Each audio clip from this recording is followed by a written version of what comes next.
মাদানী কোন এনেকুৱা 100টা মাদানীও হিমন্ত বিশ্ব শৰ্মা ডাঙৰীয়াক একো কৰিব নোৱাৰে। এই মানুহবিলাক হ'ল অসমৰ কাৰণে জাবৰ। তো মাদানীক ভয় আমি নাখাওঁ। এইজনে মেহমুদ মাদানীয়ে 96 চনত ইলেকশ্যন খেলিছিল। ধুবুৰীৰ মানুহে তেতিয়া ভোট দিয়া নাই। গতিকে এই মানুহবিলাক হ'ল অসমৰ কাৰণে জাবৰ। অসমত কোনো গ্ৰহণযোগ্যতা নাই। মই ধুবুৰীত থাকি কৈছোঁ, ধুবুৰী সমষ্টিত 25 লাখ ভোটাৰ আছে। তাৰে 90% বা 85% মুছলমান ভোটাৰ। ইয়াত থাকি কৈছোঁ মাদানীক ভয় আমি নাখাওঁ। হিমন্ত বিশ্ব শৰ্মা ডাঙৰীয়াটো কালি বুঢ়াঙুলি দেখাইছে। কাৰণ অসমৰ মুখ্যমন্ত্ৰী কোন হ'ব, অসমৰ মানুহে সিদ্ধান্ত ল'ব। মাদানী কোন? আকৌ কৈছোঁ, এই মাদানী ধুবুৰী মানুহেতো 50,000 ভোট দিয়া নাই। মই ৰাজনীতি কৰা ব্যক্তি, সৰুৰ পৰা মই কথাবিলাক খবৰ ৰাখোঁ, মই জানো। এজনে মেহমুদ মাদানী খবৰ ল'ব। 96 চনত লোকসভাত ইলেকশ্যন খেলিছিল, ধুবুৰীত ইলেকশ্যন খেলিছিলে আৰু 50,000 55,000 ভোট পাইছিলে। গতিকে তেওঁ আমাৰ ইয়াত আমাৰ অসমত যি হৈ আছে, অসমত বিষবাষ্প দিল্লীত বহি থাকি কৰিব নালাগে। উত্তৰ প্ৰদেশত বহি থাকি অসমত বিষবাষ্প বিয়পাব নালাগে। আৰু আকৌ কৈছোঁ, এনেকুৱা 100টা মাদানীও হিমন্ত বিশ্ব শৰ্মা ডাঙৰীয়াক একো কৰিব নোৱাৰে। কাৰণ অসমৰ ৰাইজ হিমন্ত বিশ্ব শৰ্মা ডাঙৰীয়াৰ লগত আছে। আমি কোনো মানুহক অন্যায় কৰা নাই। আমি কি কৰিছোঁ, যি অন্যায়ভাৱে ক'ৰবাত বসতি লৈছে তাৰ বিৰুদ্ধে কৰিছোঁ। এইটো খোলাখুলি কথা। এইটো দেশকে কৰিছোঁ, সকলোকে কৰিছোঁ। তাত আমি ধৰ্ম চোৱা নাই। বৰ্ণাঞ্চল মানুহে দখল কৰিব নোৱাৰে, পিজিআৰ দখল কৰিব নোৱাৰে। গ্ৰেজুৱেলিটো ৰিহেবিলিটেশ্যন হৈ আছে। আপোনালোকে হয়তো বহুতে গম নাপায়, লামডিঙত যিখিনি মানুহৰ এভিকশ্যন হৈছিলে, বহুত মানুহটো যমুনামুখত ৰিহেবিলিট কৰা হৈছিলে। আমাৰ গৰুখুইটিত যেতিয়া বহুত মানুহ এভিকশ্যন কৰা হৈছিলে, তাৰ ওচৰৰ দলগাঁৱটো ৰিহেবিলিট কৰা হৈছিল। এই কথাবিলাক কোনো নকয়, এই কথাবিলাক নুলিয়ায়। গতিকে আমাৰ সিদ্ধান্তত আমি অটল যে যোনে চৰকাৰী মাটি দখল কৰিব তাত আমি কম্প্ৰমাইজ নকৰোঁ।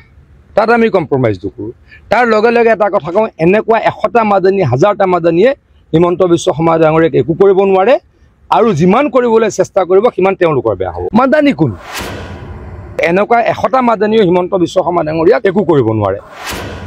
এই মানুহবিলাক হ'ল অসমৰ কাৰণে জাবৰ। তো মাদানীক ভয় আমি নাখাওঁ। এইজনে মেহমুদ মাদানীয়ে 96 চনত ইলেকশ্যন খেলিছিল। ধুবুৰীৰ মানুহে তেতিয়া ভোট দিয়া নাই। গতিকে এই মানুহবিলাক হ'ল অসমৰ কাৰণে জাবৰ।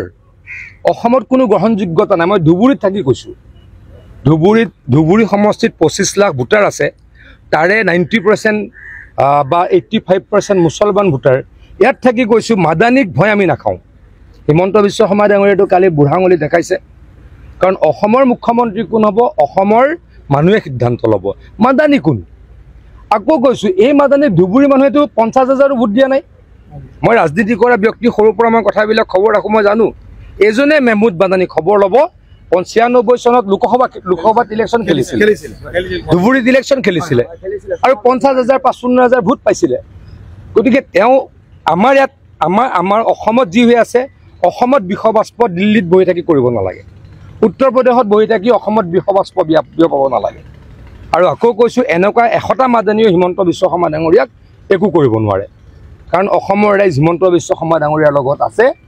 আমি কোনো মানুহক অন্যায় কৰা নাই। আমি কি কৰিছোঁ, যি অন্যায়ভাৱে ক'ৰবাত বসতি লৈছে তাৰ বিৰুদ্ধে কৰিছোঁ। এইটো খোলাখুলি কথা। এইটো দেশকে কৰিছোঁ, সকলোকে কৰিছোঁ। তাত আমি ধৰ্ম চোৱা নাই। বৰ্ণাঞ্চল মানুহে দখল কৰিব নোৱাৰে, পিজিআৰ দখল কৰিব নোৱাৰে। গ্ৰেজুৱেলিটো ৰিহেবিলিটেশ্যন হৈ আছে। আপোনালোকে হয়তো বহুতে গম নাপায়, লামডিঙত যিখিনি মানুহৰ এভিকশ্যন হৈছিলে, বহুত মানুহটো যমুনামুখত ৰিহেবিলিট কৰা হৈছিলে। আমাৰ গৰুখুইটিত যেতিয়া বহুত মানুহ এভিকশ্যন কৰা হৈছিলে, তাৰ ওচৰৰ দলগাঁৱটো ৰিহেবিলিট কৰা হৈছিল। এই কথাবিলাক কোনো নকয়, এই কথাবিলাক নুলিয়ায়। গতিকে আমাৰ সিদ্ধান্তত আমি অটল যে যোনে চৰকাৰী মাটি দখল কৰিব তাত আমি কম্প্ৰমাইজ নকৰোঁ। তাৰ লগে লগে এটা কথা কওঁ, এনেকুৱা 100টা মাদানী, 1000টা মাদানীয়ে হিমন্ত বিশ্ব শৰ্মা ডাঙৰীয়াক একো কৰিব নোৱাৰে। আৰু যিমান কৰিবলৈ চেষ্টা কৰিব সিমান তেওঁলোকৰ বেয়া হ'ব।